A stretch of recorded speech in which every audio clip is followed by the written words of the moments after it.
हमारे जो सिस्टम है इसमें बच्चे सीखते हैं।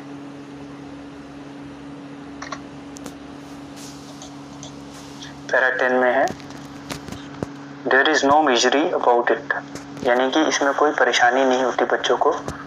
Miss Beam continued, Miss Beam ने और कहा, आगे कहा एवरीवन इज वेरी काइंड, सब बच्चे देव भाव रखते हैं and it is really something of a game, और इसे हम गेम की तरह करते हैं, एक खेल की तरह करते हैं।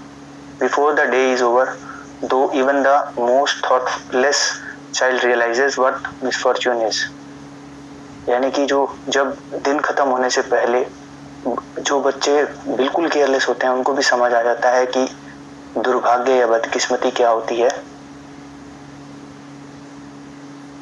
पैरा 11 है the blind day is of course really the worst. जो ब्लाइंड डे होता है जिसमें बच्चे को अंधा बनना होता है, वो सबसे बुरा दिन होता है उनका। But some of the children tell me that the dumb day is the most difficult. लेकिन कुछ बच्चे बोलते हैं कि जिस दिन उन्हें बोलने पर मनाही हो, डम डे होता है जब ये उन्हें बिल्कुल नहीं बोलना होता, तो उस दिन उनको बहुत मुश्किल होती है।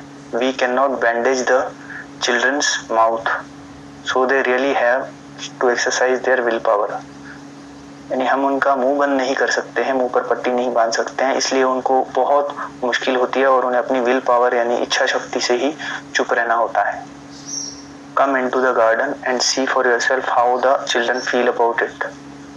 आइए गार्डन में चलते हैं, यानी बगीचे में चलते हैं और देखते हैं कि बच्चे कैसे महसूस करते हैं इसके बारे में। 12 पैरा में है Miss Beam led me to one of the bandaged girls.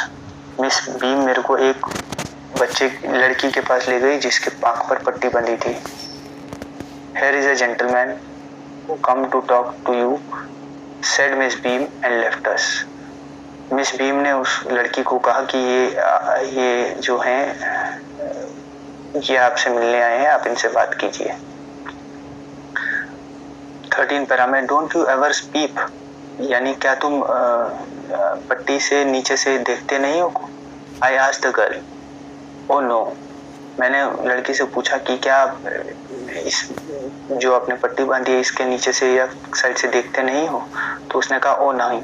She exclaimed, उसने कहा नहीं, दैट वुड बी चीटिंग, इसका मतलब वो चीटिंग है और मैं चीटिंग नहीं करना चाहती। But I had no idea it was so awful to be blind, लेकिन मुझे नहीं पता था कि ये अंधा होना कितना बुरा है। ऑफुल का मतलब बुरा। You can't see a thing, आप कुछ नहीं देख सकते। You feel you are going to be hit by something every moment, आपको ऐसा लगता है कि आपको हर क्षण किसी चीज से टक्कर होने वाली है। It's such a relief just to sit down, इसमें बैठने से इतना अच्छा लगता है कि अब मेरी टक्कर किसी से नहीं होगी। Are you helpers kind to, I asked, मैंने उनसे पूछा कि are your helpers kind to, यानी क्या तुम्हारे हेल्पर्स भी दयालु हैं, मतलब वो दया भाव रखते हैं? तो 14 पैराग्राफ में लिखा है, उसने बोला फेयरली, हाँ थोड़ा बहुत रखते हैं, but they are not as careful as I shall be when it is my turn.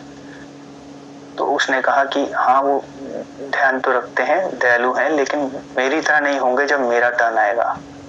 ये बच्चा इसलिए, ये लड़की इसलिए कह रही है क्योंकि आज उसने मुश्किल देखी है कि अंधापन क्या होता है, तो अब इस बात को समझ गई है कि जो उनके हेल्पर हैं उनको किस तरह से उनकी मदद करनी चाहिए, इसलिए उसने कहा ऐसा। Those that have been blind already are the best helpers, जो एक बार अंधे बन चुके हैं वो सबसे बढ़िया हेल्पर्स होंगे, यानी वो सबसे ज्यादा अच्छी मदद करेंगे। It's perfectly ghastly not to see, ये बहुत बुरा है, घासली मतलब बुरा, कि कोई देख ना सके। I wish you would try, मुझे लगता है आपको भी एक बार ट्राई करना चाहिए, उसने कहा। Shall I lead you anywhere, I asked, मैंने उससे पूछा क्या मैं तुम्हें कहीं छोड़ दूं?